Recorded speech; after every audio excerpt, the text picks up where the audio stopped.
প্লেনে উঠলে তো সব কিছুর দাম বাড়ে। তা আমি আগে বিশ্বাস করিনি, আজকে বিশ্বাস করছি। দেখেন এনে 15 রিয়াল 900 টাকা, প্রায় 16 রিয়াল বাংলাদেশের কত হবে, প্রায় 5,000 টাকার মতো হবে। 5,000 টাকা তো একটা গার্মেন্টসের শ্রমিকও পায় না। আর এইসব প্যান্ট একটা 15 রিয়াল 16 রিয়াল করে বিক্রি করতেছে SM এর। এটা মেড ইন কোথায় জানেন? এদিকে আসেন।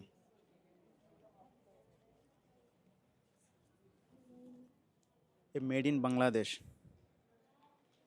মেড ইন বাংলাদেশ, এই জন্য আমি এই মলে এসে দেখছি যে, কারণ এর আগে আমি এটা 2-3টা পরছি, শার্ট একটা প্যান্ট একটা মেড ইন বাংলাদেশ। এর জন্য আমি এখানে আসছি, আমি দেখছি আসলে কি মেড ইন বাংলাদেশ নাকি বাংলাদেশ থেকে শুধু যে ফরেনাররা আসে ওরা আনছে। কিন্তু এখানে আসি দেখি সব কিছু বাংলাদেশ। আর আমাদের দেশে যে শ্রমিকরা আছে তারা কত টাকা বেতন হয়? আমার মনে হয় 2টা ফ্যান বিক্রি করলে তাদের বেতন হয়ে যায়। কিন্তু আসলে সেই টাকা দেয় না, তাদেরকে দিনরাত খাটায়। গার্মেন্টসের সেক্টরে তো কত টাকা তারা আয় করতেছে, শ্রমিকদের কত টাকা তারা স্যালারি দেয় না। আপনারা বিশ্বাস করেন একটা প্যান্টের দাম 6,000 টাকা। বাংলাদেশে এগুলো আমরা 300-400 টাকা দিয়ে কিনি, এগুলো যখন প্লেনে আসে 6,000 টাকা দাম হয়ে যায়।